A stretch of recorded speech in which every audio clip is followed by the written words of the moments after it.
Intimate crowd. Talk more. Feel free to interrupt and ask questions, and it's really more of a discussion than me telling you things. So whatever you're really interested in, if you want to go down a different path, or take it, it's fine. Just realizing that the Patriots kick off. Yes, exactly. Correct. Just put it in perspective. So I'm from Massachusetts Department of Environmental Protection. My name is Paul Locke, and my official title is I'm the Director of the Division of Response and Remediation in the Bureau of Wayside Cleanup in the Department of Environmental Protection, which pretty much means the jack of all trades. I work on policy issues, break regulations.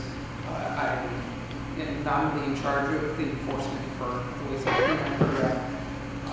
We deal with everything from what you think of as Superfund sites to really bad hazardous waste sites that you think of them as acres of rotting and rusting drums spilling chemicals. We have a few of those. Those are pretty much gone for the most part. But we have some of those. But most of the things that we call hazardous waste sites in Massachusetts are relatively small. They are things like gas stations that have leaking underground storage tanks, a lot of homeowner fuel spills where people come and deliver oil and just something goes wrong and they pump 100 gallons of fuel, home heating fuel, into somebody's basement. Since about 1993, we've cleaned up about 40,000 oil and hazardous material sites in Massachusetts from a wide range. So we've seen pretty much everything over the last 20, 30 years doing this work. So a lot of background, a lot of history going into this. So hopefully you won't ask a question that I don't know the answer to. Because I've been with the department for 27 years, doing most of the wayside cleanup work.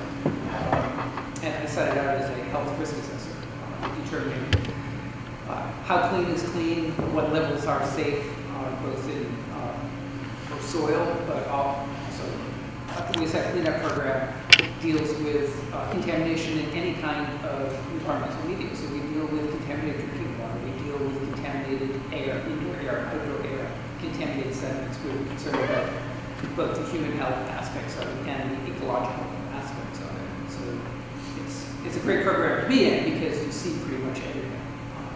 So it makes for an interesting day-to-day life. And my email is there if you have any questions at any time. Feel free. Everything. All right, so to start off, to the extent that I can answer the questions that were sent ahead of time, I can't read these. The quick answers to the question, because everybody wants to leave after I do this. I have a lot of slides afterwards, but just to put everybody at ease. What the elevated levels are of arsenic that we see in Georgetown, and frankly, a lot of areas in Massachusetts, it's not unusual. It's something that is very common. We deal with it on a day-to-day basis. So it's not unique to this town it's unique to the northeast part of the state, but that's starting essentially in Worcester and going northeast there. So it's a large large area of the state. And frankly, pretty much every part of the state has something unique about it. Very similar to this, to arsenic and soils in the northeast part. So everybody has a little something to think about. So it's not unusual. In the grand scheme of things, and the human health risk for naturally occurring arsenic is relatively low. I mean, this is not, when we think of arsenic contamination from at a hazardous waste site where we released arsenic into the environment, there are differences in forms of arsenic that are used. We often see arsenic at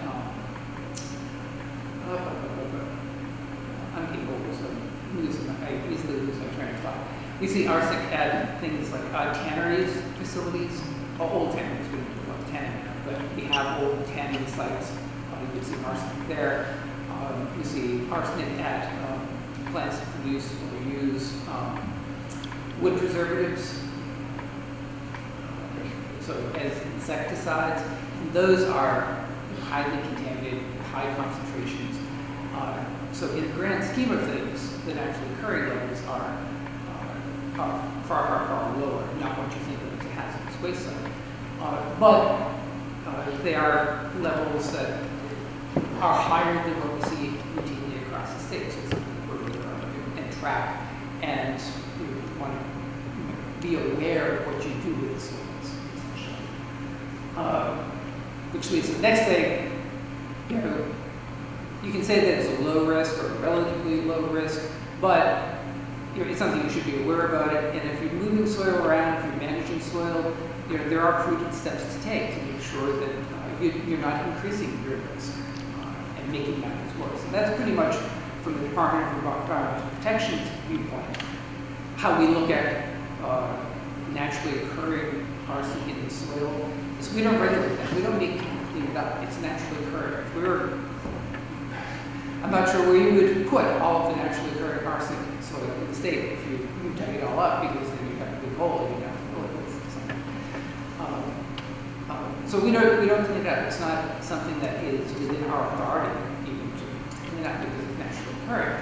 But our interests do lie in not making matters worse, not taking that soil and bringing it somewhere else where you may be creating new problems. So we want to, while we don't regulate it, we do want people to be aware that, as with almost anything, if you mismanage it, if you don't know what you're doing and make poor choices, it could lead to problems down the road. Both human health risk problems to a certain extent, but also liability problems, legal liability problems, which I'm not a lawyer, so we won't get into legal liability issues that much, but we've had cases of people taking soil either like this or maybe something more contaminated, higher natural occurring levels, and doing things, building baseball infields. So you're taking it from some location and bringing it to a point where a place where people are becoming more exposed. It's a dust area. There's no covering. You slide it home and you create dust, which you may be exposed to. So you're increasing exposure. If you're going to use soil for an infield, for example, you should know what's in it and make sure that it's safe and appropriate. So that's kind of the level of responsibility that people should be aware of, and they probably don't think about it as much because they live during history. So it's a little bit of a crusade that I'm pursuing to just make people more aware that even when you talk about clean fill, clean dirt, that's really not defined. And just because something's natural doesn't mean that you can or should be able to do it. You still have to think about it. Yeah, and that's the last one. So those are the answers. And if that is enough, feel free to go. But it really is an interesting issue. And so I have some more slides that go into the geology, why it's there, where it's coming from, and how we look at risk and what risk is and how we tend to think about it. So we'll get into that. I'm not a geologist. I hang out with a lot of geologists and they love talking about this stuff. But if you ask too many questions getting into the detail of rocks, then you're going to lose. But there are a lot of sources out there. And I find it fascinating. I love this. But not enough to major in it. So bedrock. You hear the term bedrock all the time, not just in the And bedrock is the bottom. It's the hard rock that's underneath what we tend to think of as topsoil or dirt. And in some parts of the country, bedrock is generally found hundreds of feet below your dirt and beautiful topsoil of the plains. In Massachusetts, New England, bedrock is often a lot closer to the surface. I don't know which your backyards. I lived in Middlesex Fells. And when you see terrain like this is bedrock. It's at best covered with a very thin layer of soil that is trees and plants may grow in it, but it's a very thin layer, and you don't get the huge trees, you don't get, and you have these beautiful rock outcroppings, and if you're lucky, waterfalls. So those are natural bedrock outcrops. New England, you'll see those obviously, and when you don't see it where you have farmland, you have nice topsoil.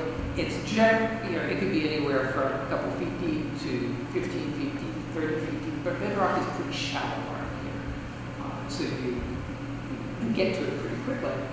And the other thing about New England is, we're right at the end where the glaciers kind of advanced, and then stopped. And one of the things the great glaciers did was scrape all the bedrock and push it. And so at the end where the glaciers melted, you get things like sandy, gravelly areas like Cape Cod, which is the furthest extent of the glaciers, and everything melted and it dropped all the sand down. That's why you have that feature there. But what it also meant is that sand and gravel and stuff was scraped up from somewhere. It was scraped off the bedrock.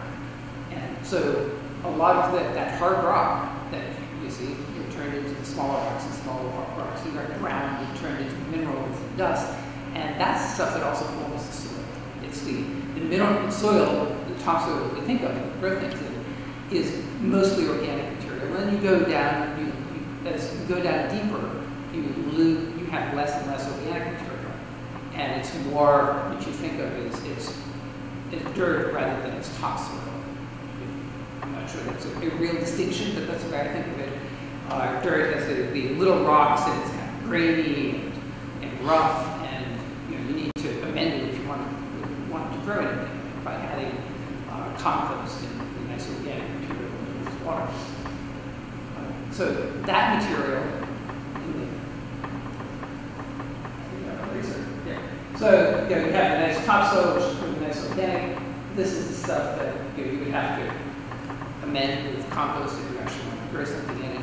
And then the bedrock, a lot of the little rock pieces that this illustration shows, a lot of that's coming from the bedrock. And if you can see some pieces, you can imagine that other pieces are smaller and smaller and smaller, and it forms the soil.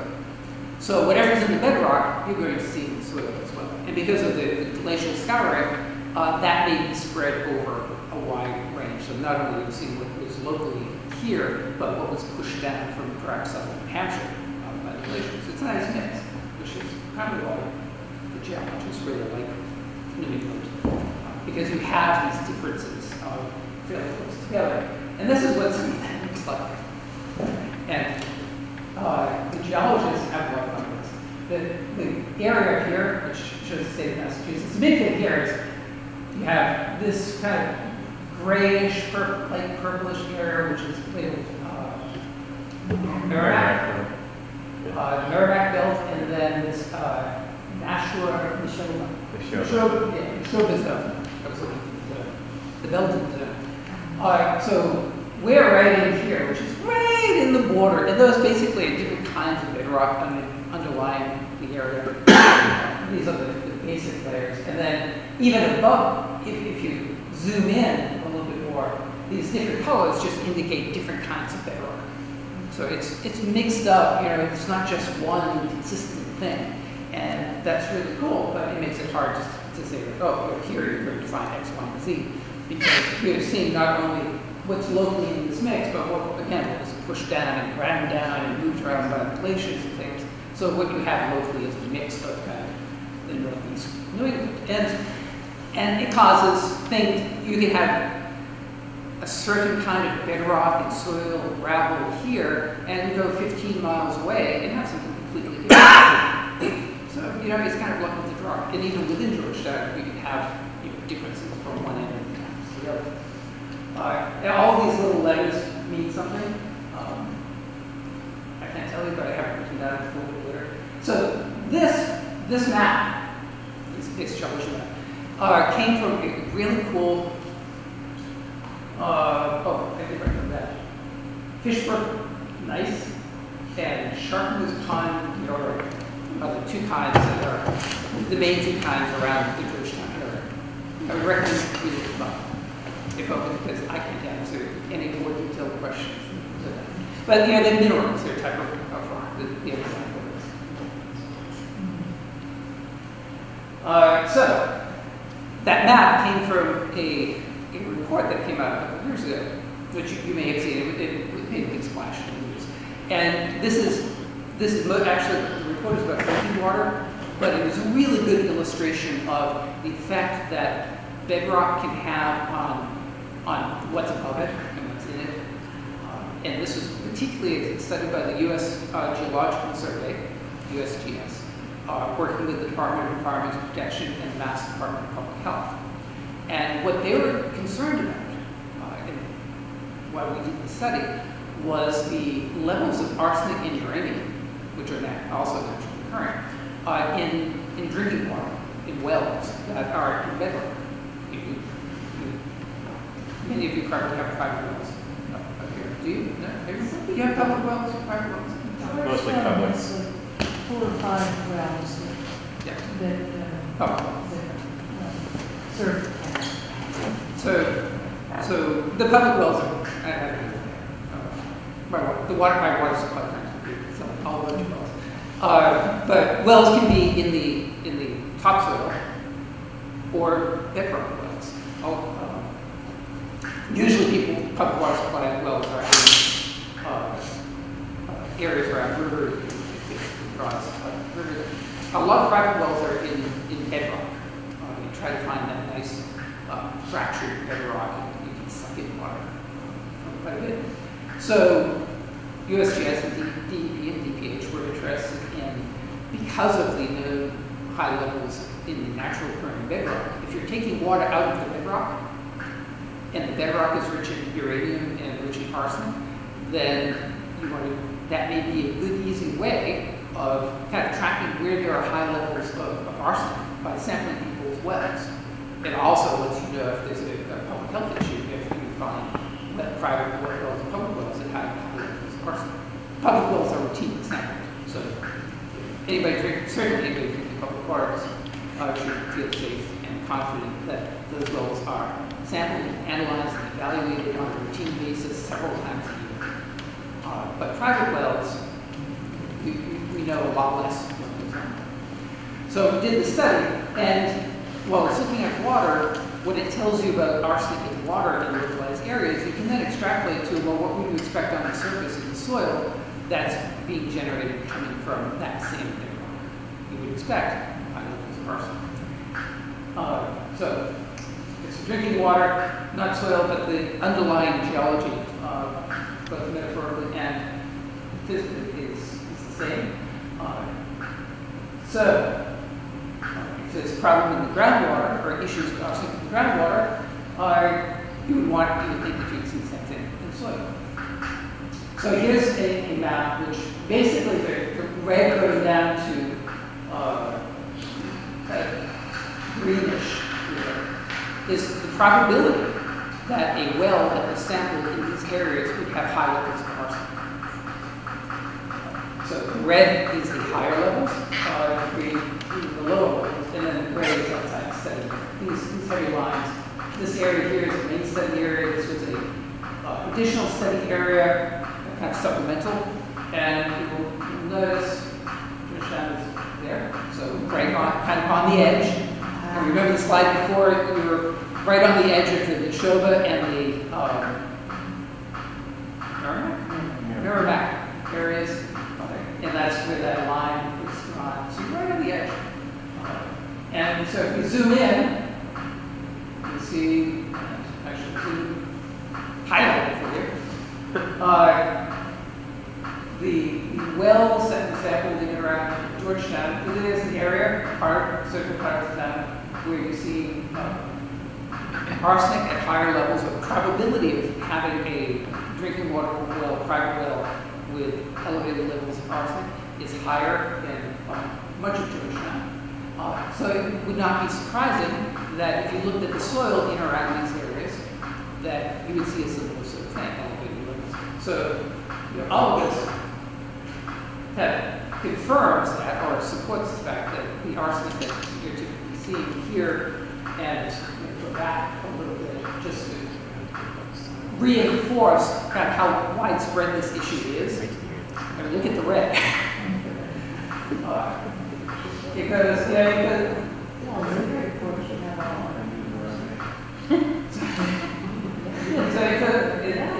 it's starting in, what's that, Boston, so Worcester's out here somewhere, and it goes up, right? So that's why we talk about it as, from Worcester County up to the northeast, because of the underlying rock formations. The Rhode Island has very high arsenic too, doesn't it, in the soil? I know less about Rhode Island geology than I do about Massachusetts geology. But if you think, when I think of Rhode Island has the same features that we do, the bedrock is very shallow. So whatever's in the bedrock, you're going to see. So you can look at a simple map and see what kind of bedrock, what are the minerals in the bedrock. And this isn't just in the mountains, it's the percent that are exceeding those things. 25%. Well, I wouldn't focus too much on that because we're talking about drinking water, but it's really the red would indicate great probability of exceeding the standard and basically by how much. And then turning around for soil, you would expect that the same areas would likely have higher elevated levels of arsenic in the soil. That's where it's coming from, and it's fairly widespread. So natural levels of soil. So the levels that we're talking about, to put it in perspective, first, soil is naturally variable. One of the problems that we have, whether it's a hazardous waste site or a clean site that's unaffected, you just want to sample it, is you could go and take a sample of soil, and you could take it from here and take it from there, and get completely different results. Because think of a soil pile. And you want to take a sample of it. You go and you get a quart bucket, and you go in and you get a quart of soil. But you don't know whether that quart of soil actually is representative of everything else. So you might actually, instead of taking a quart from one location, you might take a little bit here, put it in the bucket, a little bit there, put it in the bucket, a little bit there. There are different ways of sampling to try to get a representative sample. But because of the nature of soil, that it's little bits and pieces of things. If you happen to get a bit or piece of something that has a high level of arsenic, then that sample will have a high level of arsenic. Whereas you could take a sample a foot away and get a completely different result. And so that variability you see on a very small scale within a property, and also at a large scale. One end of town you can sample and get a completely different result from the other end of town. And it may be because you have a different underlying bedrock, it could be a different geology, or it could just be randomness of where you took the sample of each property. This comes up a lot, this is an aside, not arsenic, it comes up a lot with lead, actually. Should be able to do sampling analysis of lead.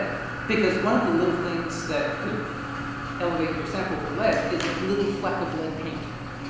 And given how old a lot of our buildings are, and the likelihood that buildings had lead paint on it on the outside and flaked off, we actually see a lot of high lead levels, often as a result of lead paint. And the data that you see is very sporadic because all it takes is one little fleck in that sample that you happen to pick and you get a high reading, whereas if the next sample didn't have that fleck, you get a low. So there's a lot of variability, which one of the lessons to learn from all that is that if you really want to know what's in the soil, you need to take a lot of samples. The more, you can't, it's hard to rely on one or two samples because of that variability. Luckily, things like metal analyses are relatively cheap, as you probably relatively cheap compared to some of the other analyses that we require for contaminated sites. Metals are on the cheaper end. It's still money, it's still a cost. But what you get from that by putting in the efforts to sample and to sample appropriately to try to get representative samples is a better understanding of what you have. And one sample, you don't want to rely on one sample because if you happen to hit it wrong, it could be very costly. If you're basing your cleanup or your soil disposal decisions just on one sample, if you get it wrong, then you may needlessly be paying more money to get rid of the soil than you have to. On the other hand, if you happen to hit the lower end and you get a really good clean sample and you think, I'm going to stop now while I'm ahead, when it comes time to actually ship off the soil and wherever you're shipping it to will want more documentation, they'll want more samples, you may at that time, when you take more samples, find that, oh, that one sample was on the low end, it's actually more contaminated than we thought, or has more naturally occurring arsenic, in this case, than we thought, and it may cost more to manage the soil and find a home for it than you anticipated. So it's better to know up front, even if it's relatively bad news, because at least you can plan for it, you know what your expectations are, and you can evaluate your options. Whereas the tendency that we see both at hazardous waste sites and at naturally occurring, whether it's arsenic or any other development where we're excavating large amounts of soil, the tendency is to take as few samples as possible and hope you get good results. But in the end, knowing what you're dealing with and being able to plan for it is worth a lot more than the additional cost of the samples. So the range that we see nationally, and you can imagine the wide range of geology that's out there across the country, there are relatively low levels, less than 5 milligrams per kilogram, are also parts per million. Parts per million can be confusing, so we prefer milligrams per kilogram to say it like that. And you can think like Cape Cod, which is all sand stuff, has a lot less arsenic. You can see low levels like that. And here, you can see you can see naturally occurring arsenic. I wouldn't be surprised if it went up as high as 100 milligrams per kilogram. That's kind of the range which we see. Statewide, because Massachusetts has so much naturally elevated, the statewide average is higher than the national average. It's probably around 20 milligrams per kilogram. But that 20 is balancing the 100 or so, 50 to 100 that you might see up here with Western Mass and the southeast part of the state that have much lower levels.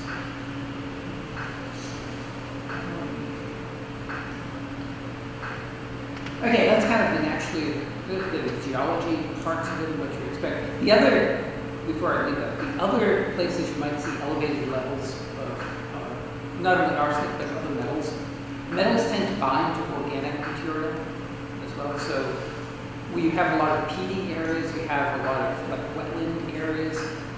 You may find elevated levels of metals because they, on one hand, it's a good thing that they bind to that material. They stick to it, they bind to it, so it actually lowers the risk because it's tightly held by the soil, and we like that. But the problem is that you find it. Could you go back 2 slides? Yeah. Wait, is that the one or the one before that? Oh, no, go forward now. Keep going. I thought I saw a different one that had Georgetown's house on it, but that's okay. Go ahead. I'm looking at things in. Okay, so risk. This is my area of expertise in general, although it's been a while since I've practiced risk assessment. I've been doing policy and regulation development, so our risk assessors really don't want me doing this. But this is my background at Massachusetts Public Health, undergraduate degree in chemistry. So I could talk about this stuff long into pages. So stop. If you need background or want additional information, one of the really good places to go is the Agency for Toxic Substances and Disease Registry. The acronym is ATSDR, which is slightly better, easier to say than the whole thing. It's part of the Center for Disease Control in Atlanta. They are the U.S. Public Health Service. They are the authoritative word on all of this stuff. And they publish very extensive documents. And even better, nice readable summaries from the very extensive documents on a whole laundry list of environmental contaminants, arsenic being one of them. So this, you can go to atsdr.cdc.gov and look for toxicity profiles and find them. So they used to publish the covers in Speak Blue when it actually came out in paper. They haven't done that for years. So when we talk about risk and human health risk, the basic concept is that we're looking at potential increases in certain health effects. And it may be, people always talk about cancer as being one of those, but we also look at non-cancer health effects as well. And what is the likelihood that being exposed to a particular chemical in the environment is going to increase the risk, increase the likelihood that you may come down, somebody may come down with that particular health effect. And to a certain extent, a lot of this is theoretical, because in the environmental field, we're talking about relatively low concentrations. So when you go in, if you go to the ATSDR toxicity profiles, there's a lot of documentation about what health effects a chemical is associated with, the studies that were done, and the studies are often done in animals, but a lot of important information comes from looking at how people are exposed basically in the workplace. So for arsenic, for example, you would look at industries that use arsenic, and those are they're in percent levels, not part levels, so much higher levels. And you look and see, well, what are the health effects that people have, the people that are working day in, day out with high levels of arsenic? What are the health effects that you might see? And then what we try to do at ATSDR and USMP is take that information and then kind of back calculate and figure out, well, if you see those health effects at high levels, what's the likelihood, what's the risk that you would expect at very low levels? So it's an extrapolation. It's fairly theoretical. There are very few studies that look at low-level exposures and actually find measurable health impacts, because the exposures that we're looking at are low, so you would expect the risk to be lower than we would find at population levels. And the populations that you would be studying are very low. Where we do have good data for arsenic, for example, is drinking water exposures in Bangladesh, where large portions of the country are exposed to very high levels of arsenic in water. So there you have higher levels, still environmental levels, but higher than we typically see here, and a large population exposed. But most of the data we have when we talk about risk, it's an extrapolation, it's a calculation, it's somewhat theoretical.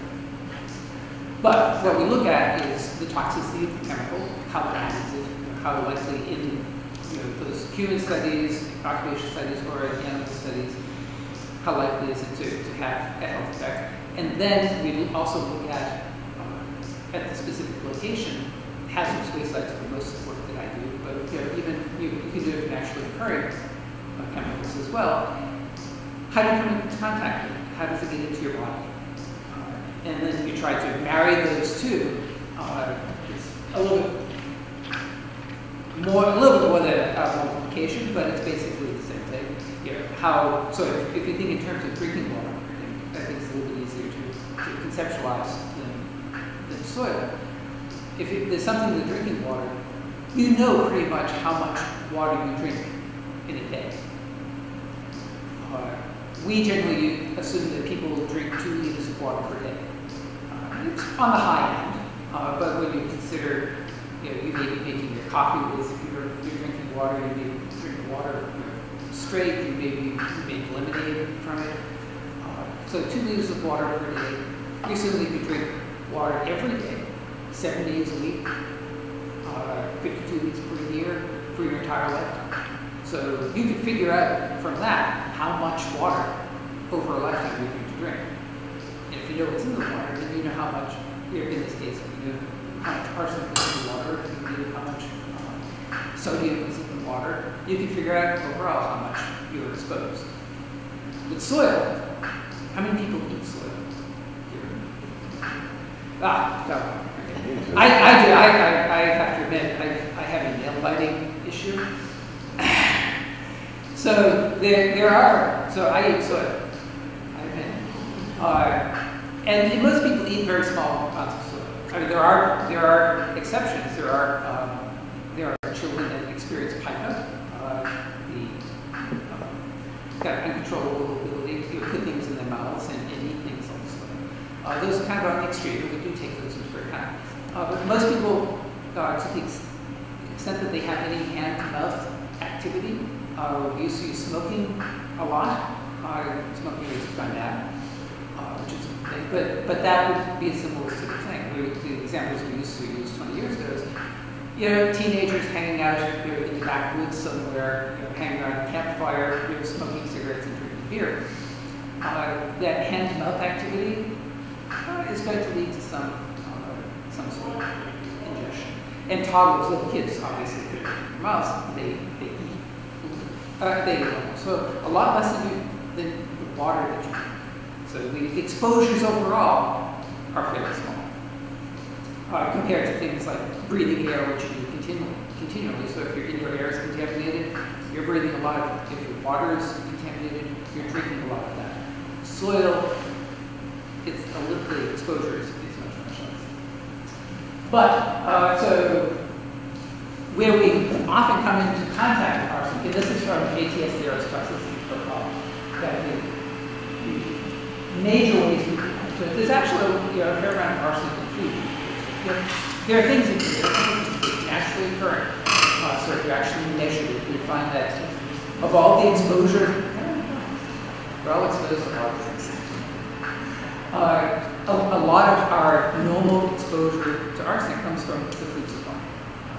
And that's partly because some pesticides contain arsenic, so there are residuals in it as well. But just plant uptake, what have you. Children, as we talked about, eat from soil. One of the things that's important about how toxic arsenic would be, how much is actually taken into your body, is the form that arsenic is. It's a metal. It can bind with a lot of other elements in various forms. That binding, the strength of those bonds will vary. Some are very strong, and you can't separate the arsenic from the rest of it. Other times, soluble arsenic is already floating around in a very accessible form. So one of the things about having arsenic in drinking water versus soil is that it's more accessible to the body. It's already soluble, it's already in a form that's easily taken up. Whereas in soil, because it's bound to a lot of other chemicals, it's hard for your body to extract it, to take it off, and to absorb it. So one way of thinking about it, I'm not thinking about it this way, is you do realize that the inside of your gastrointestinal tract is actually outside of your body. That things can pass through your GI tract unaffected. Think about little kids eating models, which my kids haven't done for a while, but we went through those. And for the and I went, Ed Calabrese at the University of Massachusetts did landmark studies with young children in tracer elements with soil to see how much soil children eat. And there were graduate students that worked with him whose job was to take the diapers from the children to see how much soil based on certain tracer elements that are actually occurring in soil pass through. And that way you can get estimates for how much infants and toddlers actually, how much soil they actually consume. The life of a grad student. We don't want to do that. But that's a good thing when you're talking about soil, because you realize that even though you may eat the soil may contain arsenic, that does not mean that it actually gets into your body.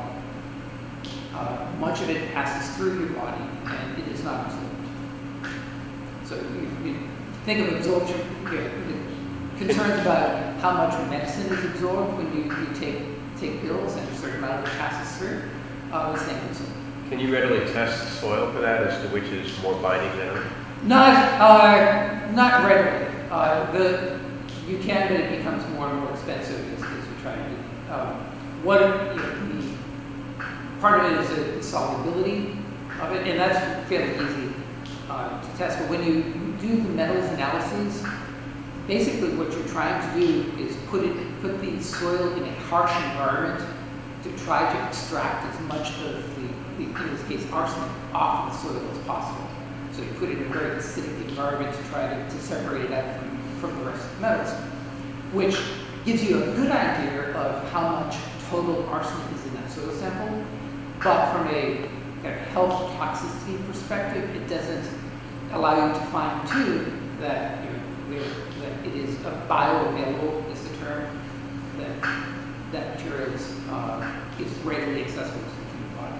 In general, the forms of arsenic that are in bedrock and in soil from naturally occurring forms would be considered less available to humans. But the more, roughly and very grossly, the more soluble something is, the more likely it is to be accessible and bioavailable.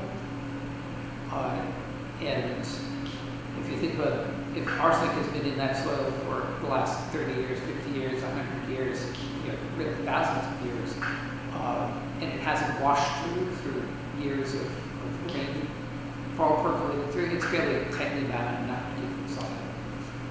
So that's from a health risk perspective, that's a good. All these are gross generalizations. Right? There are exceptions, and there are more expensive ways of sampling it to find out what bioavailability is. The department, from a health protectiveness point of view, we allow people, if responsible parties that are cleaning up hazardous waste sites, if they want to put the effort and the time and the money into research to find out whether the arsenic at their site is bioavailable or what percentages, that's certainly allowable. What most people tend to do, and it's a health protective, conservative assumption, is to assume that what's there is mostly bioavailable. And that we set our standards for the total arsenic, assuming that it's all bioavailability, so we are overestimating the risk. And the actual risk would be much less than what we're assuming. And we do that because it's simpler, it's faster, it's cheaper, it's more economical, and it's health protective. Yeah, but when you're dealing with moving of soil as we did here, you're talking $1.7 million. I'm sure the test doesn't even come close to that. Good point. True. And that would there are different issues involved. And this would be a little bit of a side conversation, but what we do is we set our cleanup standards. Basically, that's telling people you either meet these standards, or I guess the way to phrase it is, if you meet these standards, then you don't have to clean out the site. But there are other ways of showing that there's no significant risk, which is the regulatory term. And that would include doing more analyses and looking at bioavailability. The result of that generally would be that they could show that no remediation is necessary, no cleanup is necessary, and thus they could leave the soil in place and have a permanent solution. That's what their goal might be. In the development projects, it's a different concern because we have a lot of situations where it's not a hazardous waste site, but they're digging a hole in the ground because they're putting a big building there, or even a small building there, and they need to move the soil. And then the question becomes, who will take it? And it's not necessarily a regulatory thing, it's a question of what is, and if you talk to landfills that are authorized to take it, they may or may not, and I think in most cases, they don't want to do anything out of the ordinary. they don't want to look at that bioavailability studies because they may not know how to actually look at it and read it and understand it, and they have limited space to take soil, and they have no, they may not want to increase their financial liability by taking something that may or may not be bioavailability, but it's clearly above the state published standard. So they have a level of conservatism that's not health-based conservatism, but it's kind of operational conservatism. They don't want to do anything out of the ordinary, and we may be unwilling to accept or even look at more nuanced, more scientific evaluations of soil because it's out of the ordinary. But in the reality of construction, the soils could be cut significantly by reuse and reinstalling into the site where it came from. Yes, there's certainly a lot of flexibility in that, and particularly where it's done in the same area. Another concern about taking soil, say, hazardous waste sites and all that stuff aside, taking soil from one location that has elevated levels, moving it next door or moving it to another part of the property, it's basically in the same environment. That soil, you're moving is indistinguishable from what's already there. You have no harm, no foul. And this is outside of the waste site cleanup for the regulatory part. There would be a difference, however, if you took that soil and you moved it to Cape Cod. Not only because it's not the same as what's market, but also the climate may be different, the rainfall may be different. There are differences which could increase or decrease the viability of the soil. One of the things, as a kind of explanatory aside, around the Quabbin Reservoir, there are a lot of pine trees out there. And the pine tree, the whole area was cut a long time ago. The pine trees have come back. Pine trees, when they shed their needles, they create acid soil, acidic soil. And then when the rainwater washes through it, it's not only is there a certain amount of acid rain, probably it's going down, but it washes through the pine needles, it creates acid soil, which can leach metals into the ground. So something as simple as the nature of the trees surrounding the soil that grow in that particular part of the state could have an effect on bioavailability and mobility of the chemical. Which is why it would be, to the extent that people want to move some soil around, like these, it's always best to keep it local, to reuse it on site, because you're controlling for those other factors. I do all of this. The analytical part, and the bioavailability. So the primary areas of concern, we talk a little bit about arsenic, is inhalation of like arsenic fumes and things like that, and particularly drinking water. Soil is far down on the list, but there are cases where you can increase exposure. So we talked about using it as a ball field, the infield, and creating dust, creating more exposure. And you want to be careful about that when you move it. When you reuse something on site, there are a lot of areas where it's great if it can be put under the parking lot, put under a building, put under. We've used turf playing fields, actually the artificial turf playing fields. In my town, we have a couple of them over old burn dumps that have high levels of minerals. It's great. It actually provides opportunity to reuse old dumps. It provides great fields for the kids. I can plan. And it's very protected. And we're always concerned about people digging into it and not knowing who's stuff underneath. Nobody's very good at backup trees on these turf fields. It costs too much. So the health effects associated with arsenic, you see both cancer and non-cancer health effects. There's a laundry list. I don't want to discount the health effects, but a lot of them with the ATSTR list all of the things that may be associated with arsenic. exposure. Keep in mind that most of these, in fact, probably all of these, are associated with things like occupational exposure, where people are exposed day in, day out to much higher levels. So it's an extrapolation, and we try to protect it and concern it to assume that exposure to lower levels may have some risk of seeing the same effects, but it's not, it's far lower levels than we actually see these. So what I'm really trying to do is be balanced.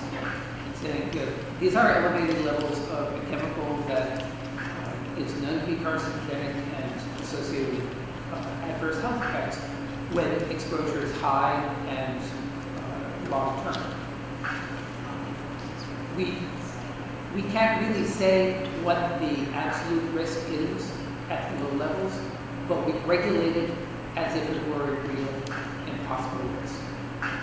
And to the extent that we can lower the risk, we think that's a good thing. Our regulations and the statute doesn't differentiate between no risk and significant risk. We try to have a level that poses no significant risk, which is different from saying we regulate to have no risk. Because frankly, you can't have no risk. If you sample soil, you will find levels, whether it's high naturally occurring levels or average naturally occurring levels.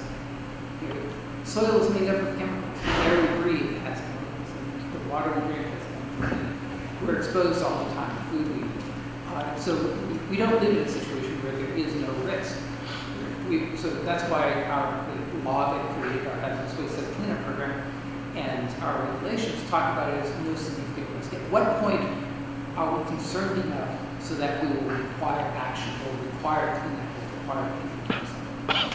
And frankly, we try to be very extra cautious in setting those standards and in writing those regulations. Because we want to the extent that we're uncertain, we want to err on the side of being protected. So I'm trying to walk that fine line between being scary and saying, this is an important issue that you should be concerned and aware about, and say, in the scheme of things, it is common, it's natural, but you should also be aware of it. So let me know if I'm striking that balance, because that's what I'm trying to do. Let's see. So what must be done?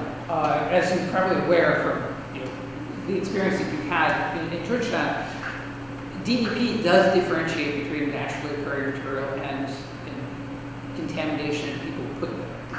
And we do that for a couple of reasons. One is that we don't have the authority to require people to clean up naturally occurring material. And if we did, we'd be cleaning up the entire state in Peru. So there's that naturally occurring exception. And also there is a difference between material that is dumped and poured and discharged into the environment and what's there naturally. There's a difference in structure, there's a difference in form of, in this case, arsenic. The stuff that gets dumped tends to be more soluble, more bioavailable. It's a different form than you find in nature. And arguably, depending on the form, more mobile, more risky, more bioavailable, that sort of thing. We also, I think, take comfort in the fact that we have a great Department of Public Health that, among other things, has disease tracking capability that's one of the top in the nation.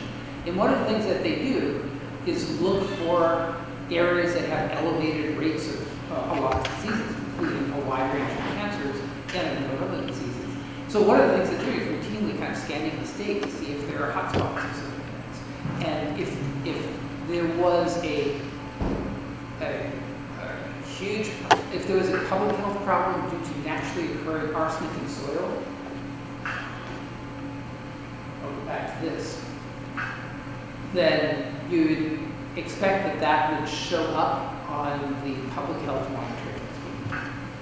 So So that's added comfort that in regulating arsenic the way we do, that we're being health protective and conservative and erring on the side of being health protective, because we're not seeing the Department of Public Health. And they look not only for arsenic, but for a lot of different, both natural and environmental concerns like this, but also for potential indicators that there's a release of toxin, like for example PCBs, certain industries, to see what kind of health effects.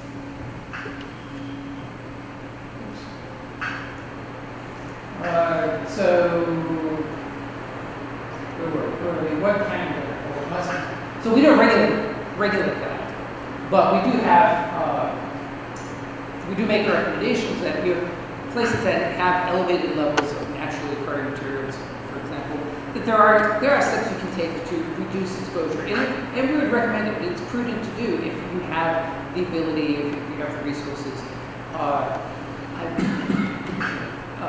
There are things like gardening comes up quite a bit, and if you have concerns with arsenic or lead paint near your homes, there are best management practices for reducing exposure to those metals during gardening. So you're using raised beds, adding compost material to better bind the metals, that sort of thing. If you're working on construction projects, we work with a lot of people to find places like underneath buildings, underneath parking lots, recommend, there are ways to manage the soil. And one of the things that we recommend is taking enough samples of the soil and pre-characterizing it so you can separate out piles of material that is relatively cleaner, material that is relatively more expensive, and where you can reuse on site some of the material and then have the cleaner, cheaper material be shipped off. But the things to be worried about is reusing it in a way that you're actually creating more exposure. So it's relatively low risk, but do you want to increase it by putting it on market? Probably not. So again, to make those decisions, you need to know what's there. You have to have adequate information, adequate sampling, and then manage it appropriately. And there are legal liabilities as well. Again, not to be the lawyer, but there is a difference if something is naturally occurring in Georgetown and it's shipped off to Cape Cod, but it's not naturally occurring.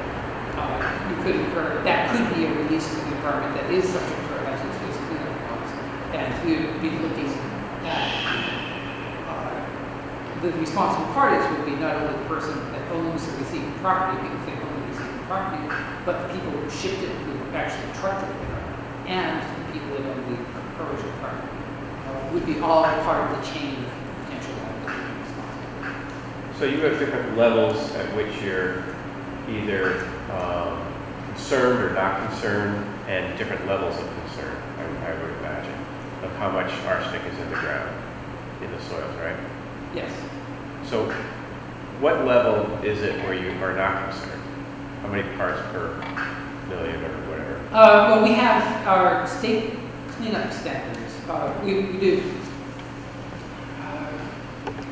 We try to be subtle and nuanced and flexible, which makes it a little more complicated. But we essentially give people a choice. We have published standards that if people want you to do the simple, if they don't want to think about it too much, they can just use the published standards. We call that method 1. Nice and simple. And about 85% of our hazardous waste sites are cleaned up using method 1. Because people like the certainty. They like saying, that's the standard, and then the standard for arsenic for that is 20 milligrams per kilogram. But we allow people to do site-specific risk assessments and site-specific assessments. And that's where you can, in about 15% of the sites across the real hazardous waste sites that get to use that. It's generally, it requires more assessment, and thus it becomes more expensive to do, but it gives you flexibility in what the cleanup flows are. And the goal there is I'm going to tell it to you. It may or may not mean anything. And we can talk about it as much as you like. But for cancer risk, we set a cumulative site cancer risk of 1 in 100,000. Cumulative site cancer risk is 1 in 100,000. So you would do the calculations and calculate an estimate, and calculate a conservative estimate of what the potential cancer risk is for this exposure, and then make sure it's less than 1 in 100,000. If it's greater than that, you have to clean up all part of the site. If it's less than that, it's fine. For non-cancer, there's another measure called the hazard index. And basically, for non-cancer, there's a level, a threshold. A hazard index of 1 would mean that your site exposure is equal to this allowable exposure. Anything greater than 1 means your site exposure is greater than the allowable exposure. So the risk management criteria there is a hazard index of 1. For non-cancer risk, cancer risk, it's 1 in 100,000. Now, to put that 1 in 100,000 in perspective, if you are exposed to this contaminant for a lifetime, your incremental risk of contracting cancer of any kind would be 1 chance in 100,000. In general, the cancer rate in the population is somewhere between 1 in 3 and 1 in 4. So I say this not to minimize these levels, but to stress that the regulations that require cleanup of hazardous waste sites requires it to be cleaned up to a very stringent level. We take that very seriously, and what we're basically saying is we do not want somebody's dumping, somebody's disposing, somebody's poor management practices to increase anybody's cancer risk, even a small amount. That's what that says. Because that 1 in 100,000 is fairly stringent. So where does Georgetown soil that we tested fall? I don't work in our regional office, so one of the points I do where I was asked the time periods, and I talked with the regional office, and they said, you're fine as long as you don't talk about particular sites. I actually didn't study the particular locations, partly because I wanted to be able to say that I don't work on those sites. I don't work on sites in particular. I do the bigger policy, and I couldn't familiarize myself with the sites well enough. So Carol, we have numbers. We have numbers as to what those levels are. Yeah. So what number should we be looking at? Is it 20? What did you say? 20 milligrams? 20 milligrams per kilogram is the standard. I would, not knowing all the details of the situation, I can't make recommendations. And that was intentional. You have environmental professionals that are working with you. I talked with our Northeast regional staff who do the site-specific work, and they convey the fact that they are pretty happy with the way the work is being conducted, and basically they want to screw things up by misspeaking.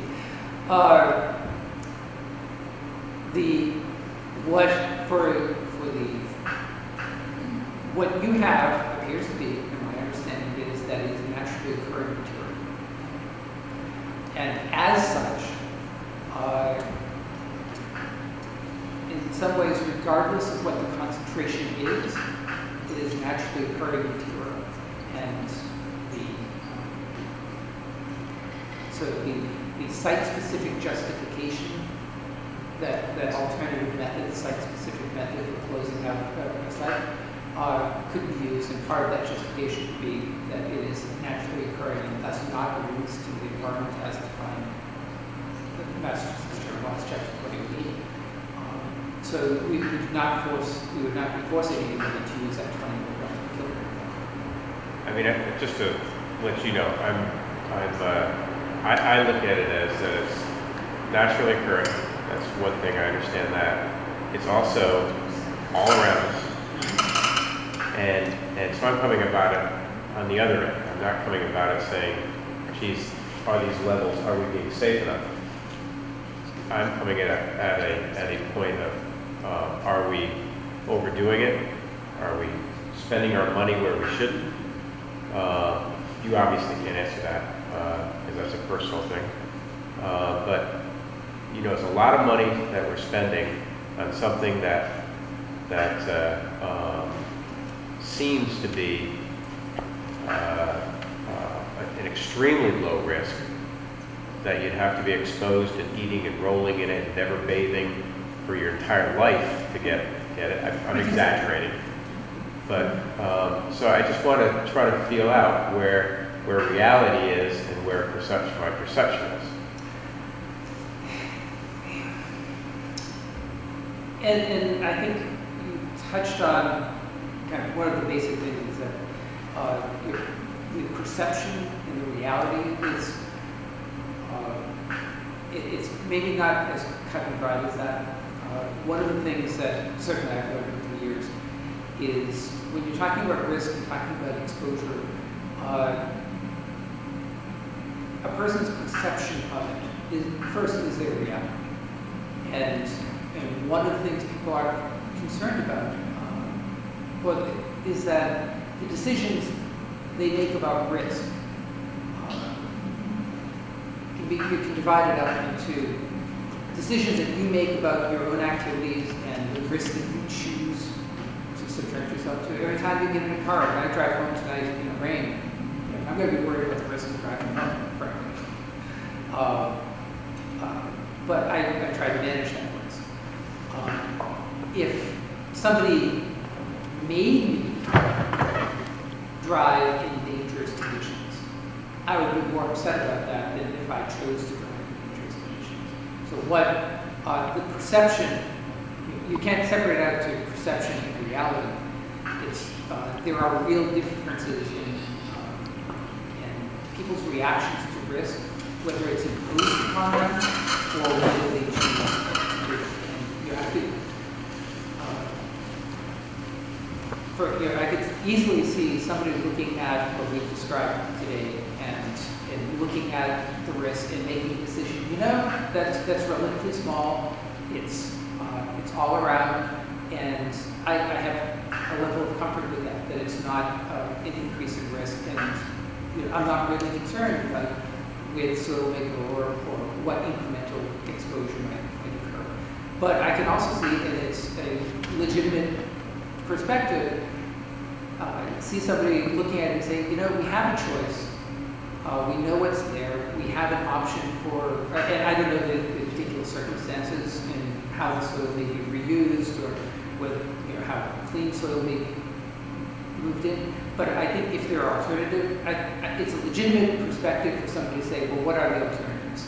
And to evaluate, well, what are the costs? And I can't say what that cost benefit is, but that those are legitimate viewpoints and a serious discussion, certainly. I'm thinking on the same line, but I'm also thinking, the state or the government has already put their stake in the ground, no pun intended, with the numbers of 1 in 100,000. So I could come in and say, well, my risk, I'm more scared than that, so I want 1 in a million. Or I could come in and I could say, I'm pretty bold and brash, and I could do 1 in 100, because I already know cancer is 1 in 3 or 1 in 4. So you can play that game, but if the government were to give a tolerance level of what they recommend, where would that fall?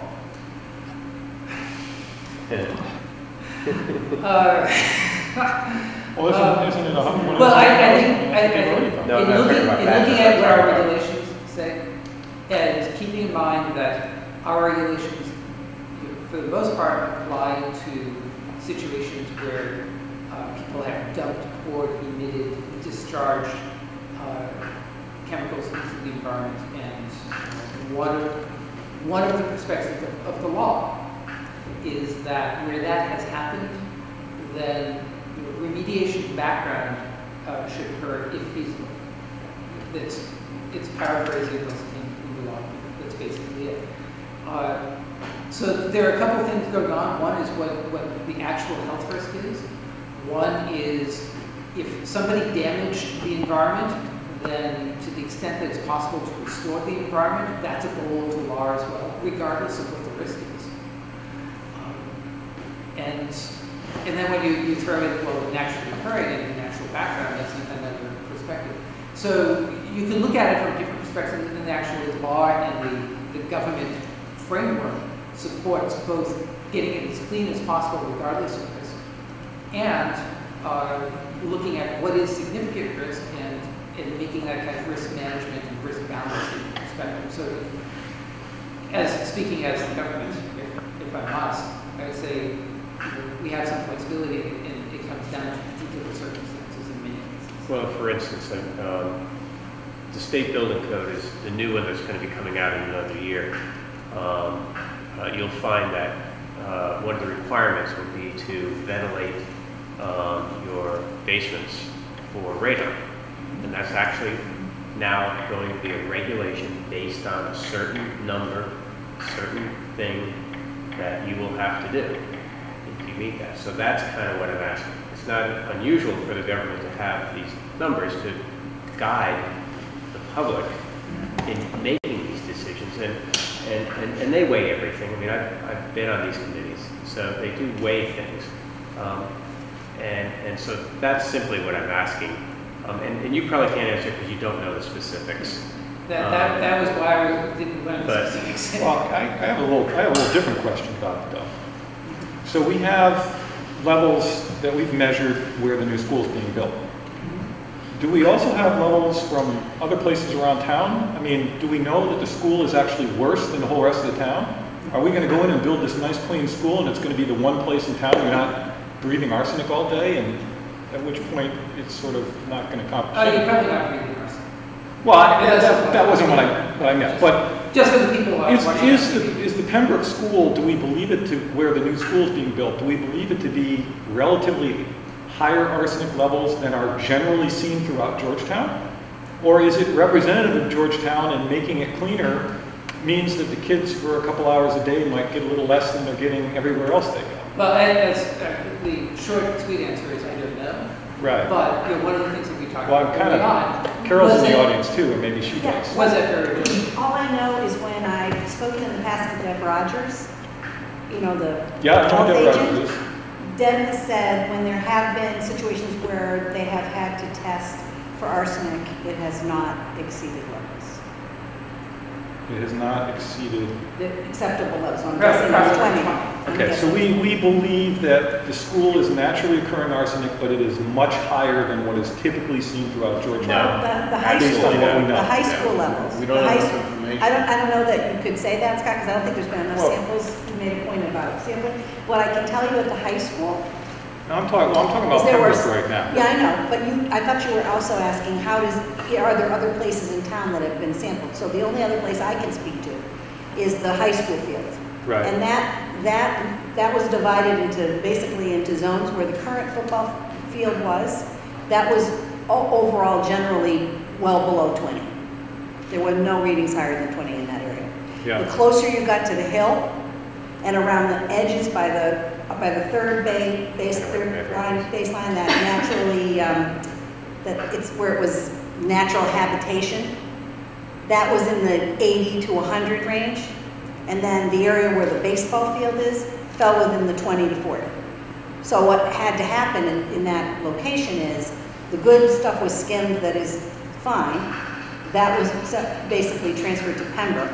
And the other stuff is being disposed of because it is, especially the stuff that was in the 80 to 100 range, that's being disposed of off-site in an appropriate facility.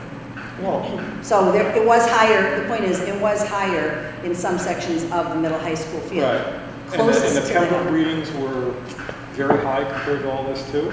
Pembroke's readings were really all over the place. There were a lot of readings taken at Pembroke. There were some that were below 20, and there was a 1,200 under the parking lot.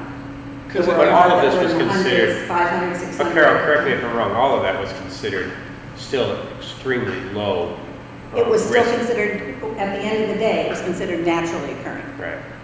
But initially, the 1,200, if you remember, Jeff, the difference was, initially, what caused the immediate action was, it was in the shallow soil. Remember, there were the deep soil testing, and then there was a shallow soil. He was talking about bedrock that goes way down. That's different than if it's in the top 12 They found inches. that there wasn't any difference all the way down through, I thought. No, there definitely was. It was, the reason that became an imminent hazard site was because there were levels that were in the shallow soil, and that triggered an immediate response to DEP. That's what happened. And then over the course of, after we took the precautions, DEP said it's naturally occurring. I mean, personal opinion is that the steps that the town took were Excessive. we're not putting us at what I would consider a risk. Right. So is appropriate for that. My point is, now that I'm hearing, is opposite of yours. It's more, are we going too far for it? Well, and I think one of the questions when I talked to Paul, because I was at a number of meetings and I was hearing people being very concerned about, so on one hand, are we going to have to test all the fields, and how are we ever going to have the money if we have to do what we're doing to the Pembroke fields?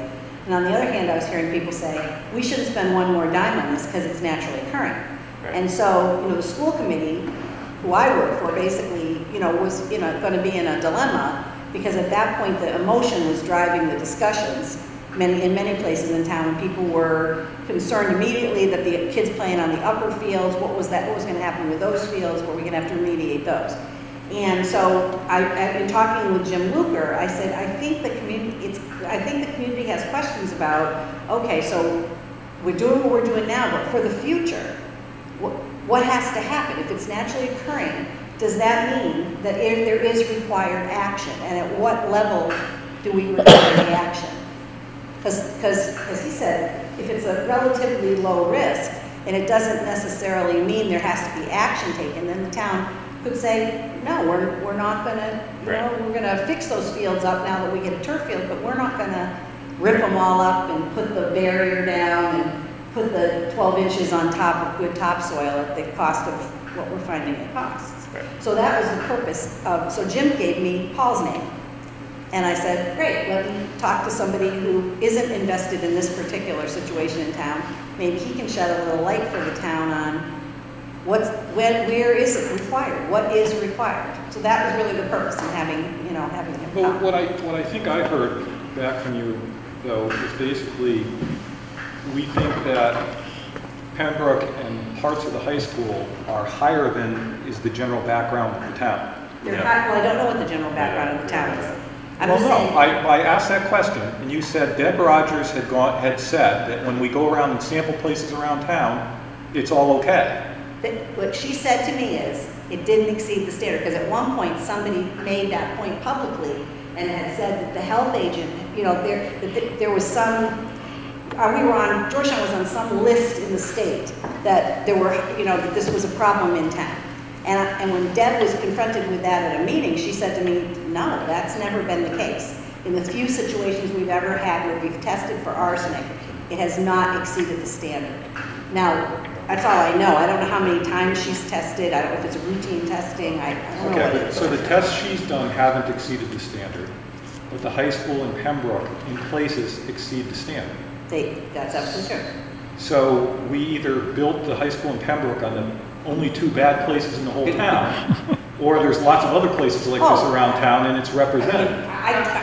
He showed you a map that basically Yeah, no, I get all that. case. But the point I'm trying to make is, when all is said and done, is Pembroke going to be the only place in the entire town of Georgetown where you're not exposed to arsenic all day? And did we spend a bunch of money so that, for the part of the day the kids are at Pembroke, they're okay, but everywhere else they go in town, they're getting exposed to it anyway? At which point, you start to wonder how effective the action is and whether it's worth the money. Right. And believe me, I mean, I have 4 kids, that have gone through this school system. Yeah. I'm all for being as safe as we can, but I'm just wondering if we're kidding ourselves. Yeah. And I think, without extensive sampling, it's probably hard to answer that question. Yeah, But our experience is that it's not unusual to find that kind of variability. If only because the description of the fields, the football field and baseball field in the natural area is very consistent. That a lot of the areas that we're living and working on have already been disturbed. yeah. The football field is probably built with nice loam right Well, that's what happened when they brought in the fill to put the field in. That's why. You may have got Well, and the football field is cut into the side of a hill, so at some point, Yeah. somebody went in there with machines years ago and cut Yeah. into the side of the Right, hill. so, and then when Very you look disturbing. at, when you look at where people are living, a lot of housing development people have brought in clean fill or there's enough leaf litter and organic material that is developed here from topsoil that what you're seeing on the top layer may in fact have less material, less arsenic. So there are a lot of reasons why you may sample in individual locations, and especially if you're taking a small number of samples, you may get a hit here. It may seem sporadic. It may be due to areas that have been disturbed and how long they've been disturbed and how they were rebuilt. Unless you look at it systematically and look at all those factors, you probably never have a really good answer to that. But there are also reasons why. I know I live in Melrose, and in our high school and middle school were built in an area that was prone to flooding. They're basically part of the reason was the lost big open spaces of land that they could easily put two big buildings in. And we talked earlier about one of the things about wetlands is it tends to capture old metals as well. I haven't looked at any data from those locations, despite the fact we did look through there. But I wouldn't be surprised because of the historically wet nature and the peat that's there and material that they might have actually elevated levels of some metals. Not to mention the fact that it's a pretty developed town. But that even things like where you put the schools are sometimes driven, if it was in Melrose, by the geologic features. And if that geologic feature is associated with say, high levels of metals, you may end up, not coincidentally, but because of a series of factors that you're not aware of, having actually put the schools in a location that might have some of the higher levels in the town. So there are those kind of factors that might not be immediately obvious, but could result in those kinds of situations. Yes. I know the football field is 15 feet from a stream Yeah. and only a few feet above it. Well, there's that. Clearly it's wet there. Balance it with, when they built the football field, did they bring in what they thought of as clean material, and if it wasn't clean material. So you may have a top layer there, being wonderful stuff that you would want to work around in. That's the clean, so I think. Yeah. You see that a lot. Whereas there's a town, not to be mentioned in our southeast region, that did the opposite. They brought in what they thought was clean fill, and then 15 years later sampled it and realized it wasn't. And had to dig. Is there a particular level of arsenic that you would require a town to, or a property owner to do something with, even if it was considered naturally occurring? No. It has as much to do with legal authority as health effects. We are very aware of what our legal authority is. It's spelled out in chapter, Massachusetts Sheriff Vermont chapter 20. And there are certain things that are kind of beyond our authority. One is background. We deal with things that are dumped in this whole laundry list of action verbs, like dumped, poured, emitted, spread. People are releasing contaminants into the environment. The arsenic that's in the soil here has not been released into the environment unless it's not within our authority. We have notification triggers because if you take one sample, you don't know where it came from. which is why we bring people in. We have some investigation to document that where it came from. But when, at some point you can document that it's from a natural source, then that's the extent of our requirements. How is that determined? Because I mean, we've had, if I'm not mistaken, aren't there a couple places in town where there were tanneries, including a former Superfund site? So I mean, how do we know that this didn't migrate there from one of those sites or something? I can only talk about the property on Moulton Street, only because I really had this conversation last night. I think the owner of the property is Thermal Electron right now.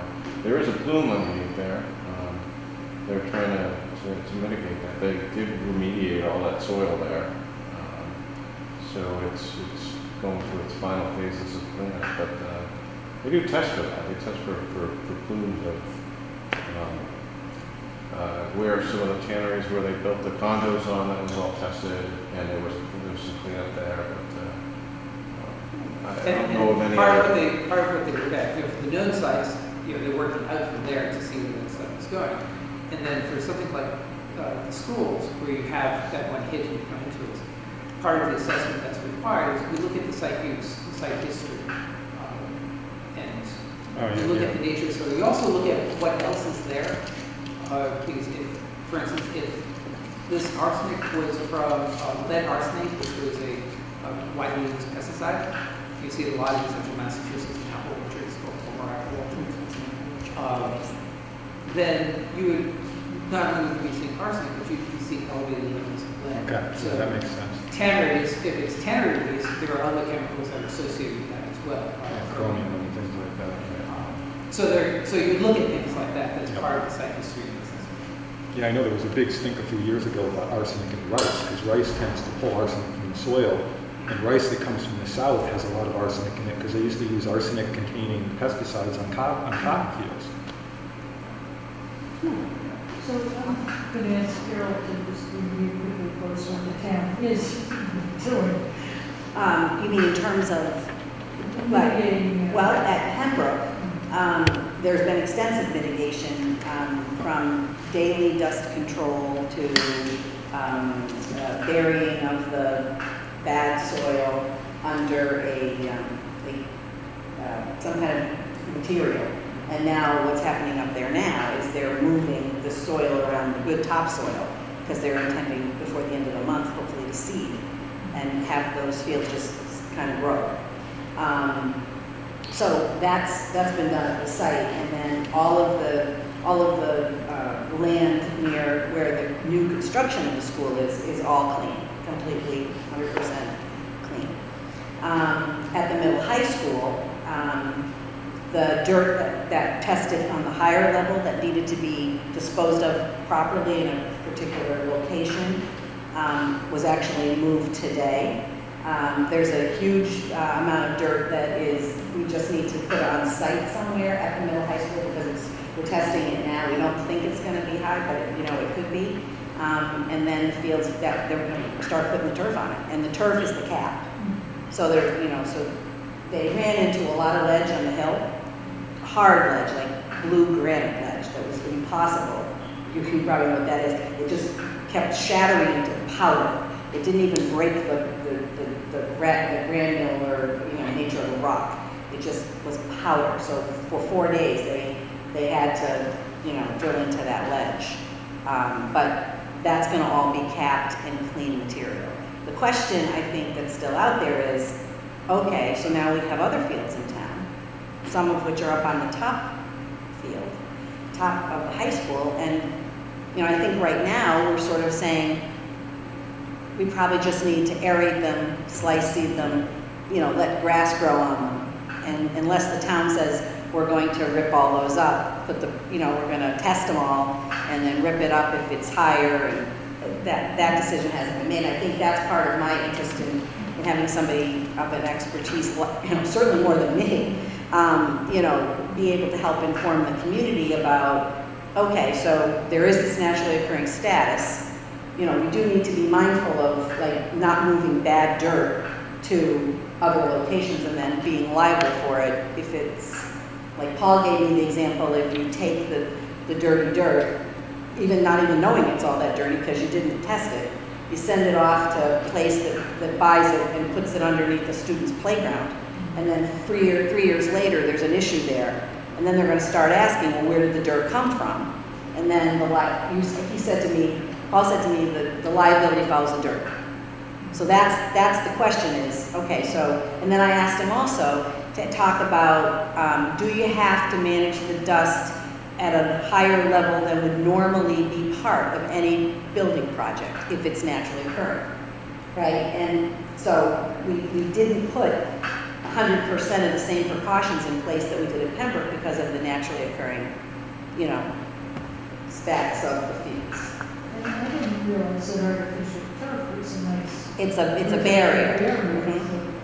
Unfortunately, they're expensive to put in, so if we weren't getting the donation from the GAA, we may not be in that position. Because there was actually a discussion up at Pembroke about, well, when we're remediating the field, why don't we just put artificial turf and not worry about it? But that was going to be a little more expensive than maybe we Yeah, thought we we spend, do it's like at $1 that million. point. to The put town's the been field in incredibly at the high generous school. so far. We try to work that out so it's not out of line.